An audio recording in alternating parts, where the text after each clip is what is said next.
और आज तक कभी बहाना नहीं बनाया। तमाम लोग अजीब अजीब टाइप के बहाने बनाते हैं, मैंने देखा है। दिशा ट्रेनिंग का वक्त था और लोगों को बोला जाता है कि साहब दिशा में चलिए, दिशा बड़े गजब की चीज है। मैं भी बड़ा एक्साइटेड था। श्री माधव सर दिशा ट्रेनिंग लेके आए थे, वो फोटोग्राफ दिखा रहे थे, ज्यादा कुछ पता नहीं था, लेकिन फोटोग्राफ देख करके लगा। और सर ने बोला कि जीवन अगर बदलना है तो इससे अच्छी कोई वर्कशॉप हो नहीं सकती। मैंने सर कब मौका मिलेगा? बोले ये तो जैन साहब जाने कब मौका देंगे। और उन्होंने बोला, एक दिन फोन आया कि बधाई हो जसवीर जी, गोल्ड जो लोग बन चुके हैं उन लोगों के लिए मौका है दिशा ट्रेनिंग लेने का। मैंने कहा सर मेरी 4-5 डीडी कम है गोल्ड बनने में। बोले मैं सर से सिफारिश करूंगा, आप तैयार हो कि नहीं? मैं कहा सर मैं बिल्कुल तैयार हूं।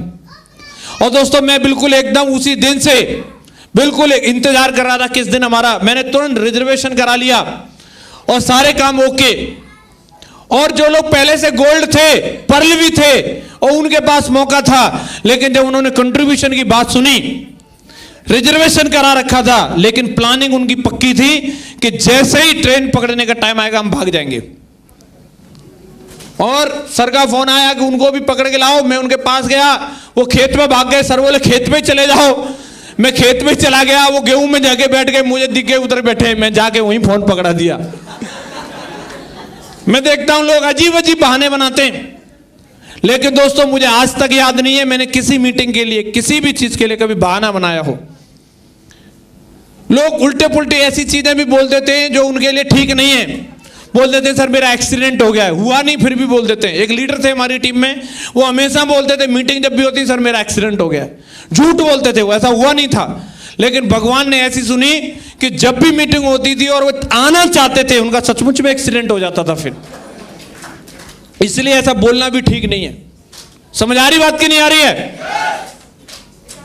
बहाने करने के लिए अगर हम बात करें तो एक ही बहाना काफी है कि मुझे डायमंड बनना है, तो बस फिर बाकी सब चीजें छोटी रह जाएंगी। काम सबके पास में रहते हैं। लोग बोलते हैं सर मुझे एक बहुत जरूरी शादी में जाना है। शादियां हमारे भी कुनवा खानदान में होती हैं, बच्चे ऐसे पैदा नहीं हुए, समझ रहे हैं आप? लेकिन वहां कोई शादी इतनी जरूरी नहीं है कि सेफ शॉप की मीटिंग से ज्यादा जरूरी मेरे लिए कोई शादी हो। मैं पहले मीटिंग में आऊंगा, शादी बाद में। समय अगर है तो शादी में भी जाएंगे, सब कुछ करेंगे, लेकिन अगर मीटिंग है तो पहले मीटिंग में। और कोई इससे जरूरी काम मुझे पिछले 12-13 साल में आज तक नजर ही नहीं आया। मुझे सबसे जरूरी काम यही लगा। मैंने इस काम को दिल से अपनाया, दिल से चाहा। और दोस्तों जब आप किसी भी चीज को दिल से चाहो तो आपको रास्ते अपने आप मिलते हैं, लोग अपने आप मिलते हैं। जहां मुझे चैलेंज किया जा रहा था कि आपके साथ 2 लोग भी नहीं आ सकते, जहां मुझे बोला जा रहा था, चैलेंज किया जा रहा था कि आपका 1000 का भी चेक नहीं आएगा। एक महानुभाव तो आदर्श में मुझे ऐसे मिले थे जिन्होंने मुझे स्टाम्प पे लिख के दे दिया था कि तू 5,500 से ज्यादा का चेक लेके दिखा दे तो 11,000 की इनाम देंगे। स्टाम्प पे लिख के दे दिया। सोच के देखिए आप, अगर आप में से किसी को लिख के दे दिया जाता तो क्या करते? अपलाइन के पास जाते। वैलिड रीजन था कंपनी छोड़ने का। देखो सर लोग स्टाम्प पे लिख के दे रहे हैं, अब कंपनी कहां चलेगी? मम्मी पापा के पास जाके रोते, टीम को में जाके रोते, लेकिन न तो मैं अपलाइन के पास गया, न मैंने टीम में किसी को बताया, न मैंने अपने घर में किसी को बताया। उस स्टाम्प को हमेशा मैंने अपनी पॉकेट में रखा। जब भी कभी मुझे लगता था कि मैं अब रुक जाऊं या मैं थक गया हूं, अब मुझे निराश हुआ, मेरे से नहीं होगा, तब मैं उस स्टाम्प को पढ़ लेता था और अंदर से एक एनर्जी आती थी, अभी इस स्टाम्प को झूठा साबित करके दिखाना है। जसवीर अपने बाप की औलाद नहीं तो इस स्टाम्प को झूठा साबित करके नहीं दिखाया। Thank you. एक लगन होती है, कई लोगों को लग जाती है, कई लोगों को लगती नहीं है। मुझे लग गई थी और भयंकर तरीके से लगी थी। मैं रुक नहीं सकता था और आज भी रुका नहीं हूं, लगातार चलता चला गया। तो मेरे साथ 2 लोग भी आए, 4 भी आए, 6 भी आए, 10 भी आए, 100 भी आए, 500, 1000, 10,000, 50,000, लाख, 1.5 लाख, 2 लाख, आज करीबन 3 लाख लोगों का कारवां पूरे भारतवर्ष से मेरे साथ में काम करता है।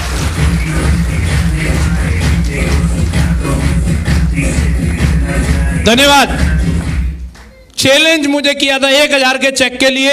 नवंबर 2011 से तो लगातार महीने के 8 लाख रुपए के चेक उठा रहा हूं। हर साल लगातार 1 करोड़ 4 लाख की इनकम मेरे पास आती है इस बिजनेस से। जहां इस बिजनेस को मैंने साइकिल से शुरू किया था, आज 50 लाख रुपए की BMW कार से इस बिजनेस को करता हूं। 50 लाख की BMW कार है। मैं अगर आज इस बिजनेस में नहीं होता तो जीवन में कभी भी इस तरीके की जिंदगी को नहीं जी पाता। मेरे जैसे तमाम लोग यहाँ पे कॉर्पोरेट के अंदर जॉब लेने के लिए आते हैं, मेरे से ज्यादा डिग्रियां होल्डर रहते हैं, लेकिन कभी भी जीवन में उस कैरियर को नहीं पा पाते जो कैरियर आज सेप्स ने मुझे यहाँ से दिया है। 1 करोड़ के पैकेज के लिए आदमी अमेरिका भी जाने के लिए तैयार हो जाएगा। सच है कि नहीं? यस या नो? लेकिन यहाँ पे जब बोला जाता है मीटिंग में आ जाओ तो नानी मर जाती है। बहाने भी लोग अजीब अजीब बनाते हैं। एक बंदा जो है उसके गार्डन में सर घास खड़ी थी तो उसने सोचा मेरी मशीन खराब है, पड़ोसी से मांग लेता हूं। पड़ोसी के पास गया, बोला साहब मेरी मशीन खराब हो गई है घास काटने वाली, क्या आप अपनी मशीन दे देंगे? तो वो बंदा बोलता नहीं मैं नहीं दूंगा। बोला क्यों? बोला क्योंकि मेरी बीवी खाना बना रही है। तो उसने पूछा, बोला आपकी बीवी खाना बना रही है, इस बात से मशीन ना देने का क्या लेना देना है? तो उसने जवाब दिया मशीन मुझे आपको देनी नहीं है, इस बात का बहाना भी आपको पूछ के बनाना पड़ेगा क्या? मेरी मर्जी। हेलो, मेरी मर्जी में कुछ भी बहाना बनाऊं। अजीब बात है। तो करने के लिए सीधी सीधी बात है, लोगों को समझ में नहीं आता। हम बोलते हैं कि साहब आपको डायमंड बनने का मौका है, आप 8 लाख रुपए महीने कमाओगे, इतना सारा सम्मान पाओगे। शैलेंद्र जी आज यहाँ पे आकर के बता रहे थे जितना महीने में मिलता था आज उतना हफ्ते में मिलता है। इनडायरेक्टली आप समझ लो 4 गुना हो गया इनका जो इनकम है। कितनी हो गई? 4 गुनी। अगर इनको 25,000 मिलते होंगे आर्मी से तो आज यहाँ से कितने मिल रहे हैं? 1 लाख। कितने मिल रहे हैं? उससे कहीं ज्यादा कमा रहे हैं। 4 गुनी तनख्वाह। हेलो, कितनी? 4 गुनी आमदनी। आदमी एक प्रमोशन लेता है ना, 100-200 रुपए बढ़ते हैं और उस एक प्रमोशन के लिए जिंदगी निकल जाती है बॉस की चापलूसी करते करते, कहीं नंबर दूसरे का ना ले ले। एक कोई बात गड़बड़ हो गई, बॉस का मूड खराब हो गया तो मेरा नंबर कट। यस या नो? और फिर भी गारंटी नहीं है। लेकिन यहां पे पार्ट टाइम में किया सर ने। और भी तमाम आर्मी वाले लोग रहते हैं। छुट्टी का मतलब ही ये होता है एंजॉय करो। छुट्टी होती किसके लिए है? एंजॉय करने के लिए होती है। तो उन रिश्तेदारियों में भी जाएंगे जिनमें कभी नहीं जाते थे लेकिन छुट्टी में जाएंगे। यस या नो? साली के यहां भी जाएंगे, साड़ू के पास भी जाएंगे, मामा के पास भी जाएंगे, मौसी के पास भी जाएंगे। कुछ नहीं, टाइम वहां पे ऐसे ही निकल जाता है। वो टाइम ही सर ने यहां पे लगाया है। और देखिए आज डायमंड बनने के कगार पे, कुछ ही दिन में सर डायमंड बन के दिखेंगे आप लोगों को। तो मैं आप लोगों से जानना चाहता हूं ये बड़ी चीज है कि नहीं? यस या नो? बहुत बड़ी चीज है। मौका आप लोगों के पास में भी वही है। यहां पे जितने भी लोग बैठे हैं वो रणवीर जी से इंस्पायर हो सकते हैं। मैं बोलता हूं आज पूरे भारतवर्ष में जितने भी सेफ शॉपर हैं और जो भी बंदा इस कंपनी में काम करता होगा, ऐसा कोई शख्स नहीं जिसके लैपटॉप में रणवीर जी की वीडियो ना पड़ी हो और वो इनकी वीडियो को लोगों को ना दिखाता हो, वो खुद देख करके मोटिवेट ना होता हो। और आप लोगों के लिए बधाई हो कि आप लोगों के लिए तो पेटेंट है, आपने तो इनका बैनामा करा रखा, आपके प्लान है ये तो, है कि नहीं? लोग तो इनको वीडियो में दिखाते हैं, आप इनको कहीं भी जिधर चाहो उधर लाइव दिखा सकते हैं, लोगों को दिखा सकते हैं, नहीं दिखा सकते? मैं बोलता हूं तमाम टैलेंटेड लोग हैं, एक से एक बढ़िया। एक्चुअली तेरे को मेरे को और अच्छी अंग्रेजी बोलते हैं वो, उनका बोलने का अलग स्टाइल हो सकता है, लेकिन रणवीर जी ने अपने देसी स्टाइल से काम करके यहाँ पर डायमंड बन के दिखा दिया और तमाम टैलेंटेड लोगों को अपनी टीम में भर्ती कर रखा है। यस या नो? तो रणवीर जी जब कर सकते हैं तो आप लोग भी कर सकते हैं कि नहीं कर सकते? और डायमंड बनने के बाद जीवन तो बदल ही जाता है। लोग बोलते हैं 8 लाख नहीं आते, 8 नहीं आते होंगे तो 4 आते होंगे कि नहीं आते होंगे? 4 तो मान लो, 4 कम है क्या? 4 लाख महीने के। हेलो, 2 लाख तो आते होंगे। आपको जितने पच जाए उतने आते होंगे कि नहीं आते होंगे? अरे कितने भी नहीं आते होंगे, ठीक ठाक तो लगते हैं ये लोग के नहीं लगते? तो यही बहुत है, ये कम है क्या? उसमें क्या कि हम पहले दूध का काम करते थे सवेरे से लेकर शाम तक, चाहे हम 50,000 कमाएं चाहे लाख कमाएं, लेकिन दिन भर लीटर पौवा धोते रहते थे, टंकी धोते रहते थे। क्या मजा फिर पैसा का? पिताजी हमारे किसान, कितना भी कुछ भी कर लो लेकिन रहेंगे धूल में। साहब कौन? जमींदार। काहे के जमींदार है? जिंदगी गोबर में और मिट्टी में। कभी भी वो एसी में बोले अरे ये एसी फेसी सब बेकार है, देसी का मजा अलग ही है। सच्चाई कुछ और ही रहती है। उनका भी मन करता है कि वो टीवी का रिमोट लेके बैठे, लेकिन मजबूरी क्या? मतलब एसी में बैठ के कहीं खेती होती है? नहीं होती, लेकिन सेफ शॉप होती है। होती है कि नहीं होती है? देख लो आप, थोड़ा सा कईयों को थोड़ी गर्मी लग रही थी, वो भाई साहब आए, सारी एसीओ को टेस्ट कर करके गए। भाई करोड़पति लोग बैठे, कहीं किसी को गर्मी नहीं लग जाए। टेस्ट कर रहे थे मैडम आप वाले को करके गए ना? हाँ, शिकायत गई होगी ये एसी काम नहीं कर रहा है। और यहां पे भी लोग बोलते प्रॉब्लम है, तो भैया तुम वहीं चले जाओ जहां से आए हो, यहां पे भी प्रॉब्लम नजर आ रही है। आप बताओ इसमें करना क्या है? प्लान ही तो दिखाना है। क्या करना है? और प्लान देखने के बाद सामने वाला ज्यादा से ज्यादा क्या बोलेगा? हाँ बोलेगा या फिर ना बोलेगा। इसके अलावा कोई वो गोली नहीं चला सकता, कोई बम नहीं फोड़ सकता, इससे अलग कुछ कर सकता है क्या? पंगा कहां है? प्रॉब्लम कहां है? दुख कहां पे? कि हम लोगों से जरूरत से ज्यादा उम्मीद लगा लेते हैं और वो हकीकत दिखा देता है और वहीं दुख शुरू हो जाता है। हम सोच रहे हैं ये मेरा प्रिय मित्र, इससे अच्छा सुदामा सखा मेरा आहा, और ये तो मेरे कहने से फटाक जुड़ेगा। और वो बोलता ना ना तू यार एक कंपनी की बात मत करे। और हमारा दिल टूट जाता, हाय मेरा दोस्त, तू दोस्ती की खातिर 8,000 नहीं दे सकता है यार? दोस्ती वोस्ती अपनी जगह, पैसा का काम अपनी जगह पे। तो वो क्या कर रहा है? वो हकीकत दिखा रहा है। 8,000 की औकात है मेरी तेरी दोस्ती की। वो आज कल टूटे तो आज टूट जाए, लेकिन 8,000 नहीं दूंगा। तो वो तो अपना काम कर रहा है ईमानदारी से, और हम उसकी बातों में आकर के ठीक है तो अच्छा तू नहीं करा तो मैं भी छोड़ ही देता हूं। फिर कमिटमेंट वहां ये होना चाहिए कि दोस्त तू इधर ही बैठा रहे और तू जिंदगी में कुछ मत करना, लेकिन जिस दिन मैं डायमंड बनूं ना उस दिन ताली बजाने के लिए जरूर आ जाना। उस दिन ताली बजाने के लिए आ जाना। Thank you.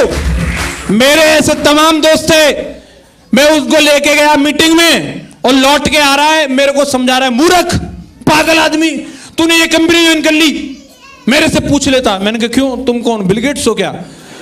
बोले अरे मेरे भैया ने करी थी पहले, इसमें कुछ नहीं होता। पूरे रास्ते मुझे इतना नेगेटिव करता है, मेरा मन कर रहा है कि इसे टेम्पो में से धक्का मार दूं। और मैं वो बंदे से कम 5 साल तक मैं मिला ही नहीं। मैं उसका गांव जाना बंद, मेरी दोस्ती कुट है। और कुछ समय बाद मैंने कहा वो तो कुछ बन गया होगा, जज वगैरह, डीएम फीएम। मैं ऐसे ही निकल के जा रहा था, मेरे भाई साहब साथ में थे, हम तो मैंने कहा चलो मिल लेते हैं उससे। तो घर पे गए, उसके पिताजी मिले घर पे।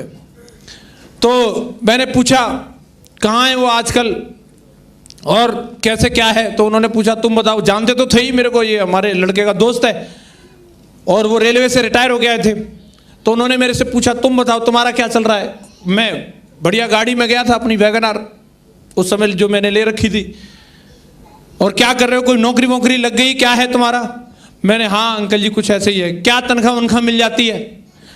तो उस समय जो मेरे चेक आ रहे थे मैंने ईमानदारी से वही बताए।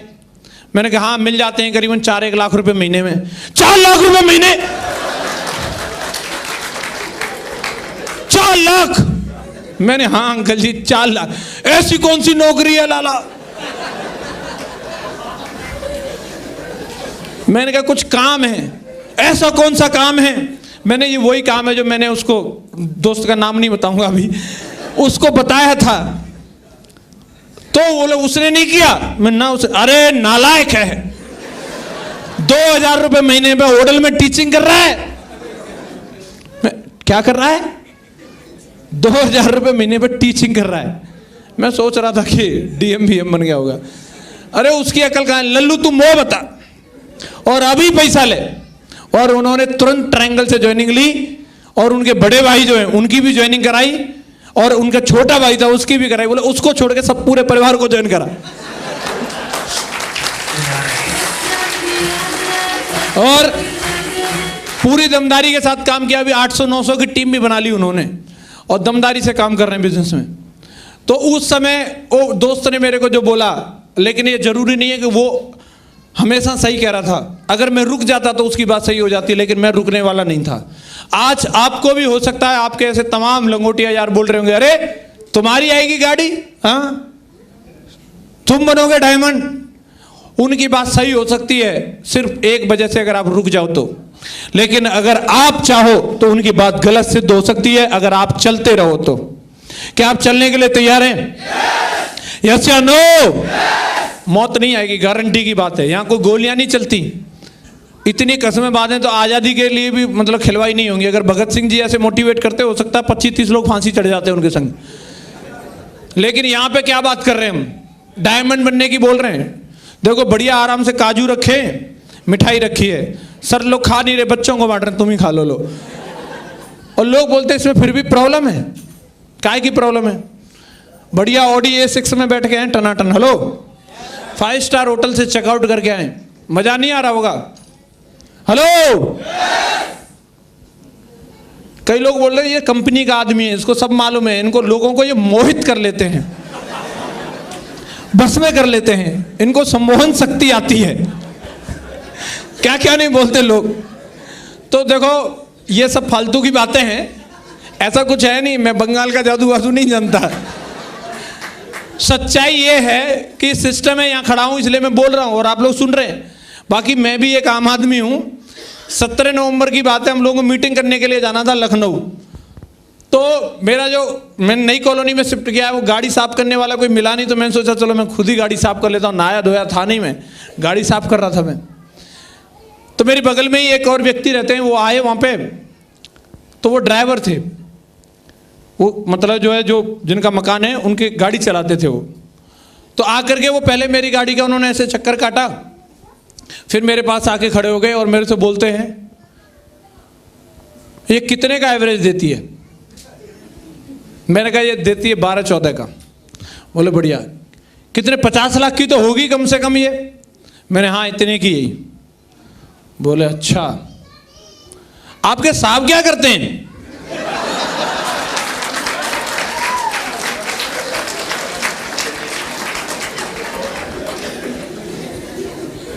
तो मैंने उनको बोला हमारे साहब नहीं, हमारे मेम साहब हैं।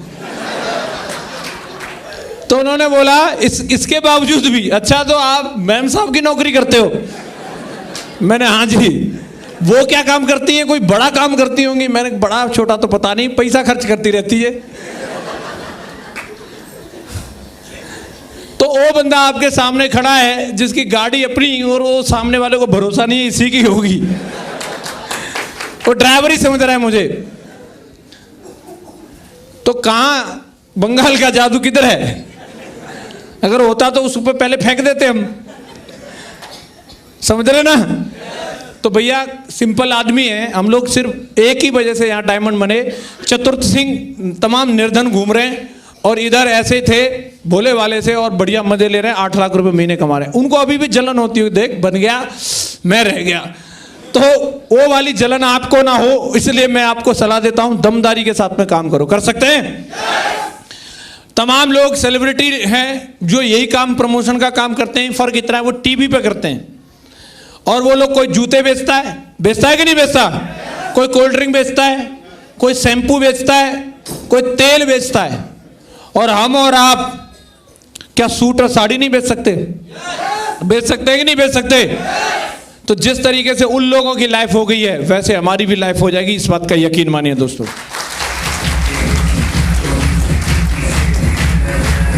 धन्यवाद। वो जमाना चला गया जब लोग पैसा लगा के पैसा कमाते थे, और जिन्होंने तमाम पैसे लगा रखे हैं उनसे जाके पूछ लो, ब्याज भी नहीं निकल रही, हालत खराब है। सच है कि नहीं? कुछ समय पहले तक मैं सोचता था, लोग बोलते थे, लोगों से गांव में हम जाते थे और सब जगह सुनते थे अभी तो 2 चीजों का जमाना है। किस किस का? एक तो जमीन का, दूसरे कमीन का। तो बोले यही लोग ज्यादा तरक्की कर रहे हैं। तो अभी कमीनों की भी ढंग से पिटाई हो रही है आजकल, और जमीन वालों को भी आपको मालूम है जो खरीद ली थी डिफॉल्टर हो गए बैंकों से, ठीक है? उनके बेचारे जिनसे ली हैं उनको चुकता नहीं कर पा रहे, है ना? तो अभी जमाना MLM का है भाई साहब, न जमीन का है न कमीन का है। और आप दमदारी के साथ में काम करो। डायरेक्ट सेलिंग को लेकर के आज इंडियन गवर्नमेंट इसको लेकर सीरियस है। गवर्नमेंट ने इसको लेकर के गाइडलाइन इश्यू कर दी हैं और इसको लेकर के सारे काम आज की डेट में ओके होते चले जा रहे हैं। बस हम लोगों को अपनी तरफ से ओके करना है। क्या आप लोग सब लोग करके दिखाएंगे? आज की मीटिंग आप लोगों के लिए एक ओपनिंग और आज से एक स्टार्टअप का दिन होना चाहिए। जिन लोगों ने अब तक कसम नहीं खाई थी वो आज कसम खा के जाएं। और मुझे यकीन है, मैं तो अपनी सिर्फ फीलिंग्स बताने के लिए यहाँ पे आया था।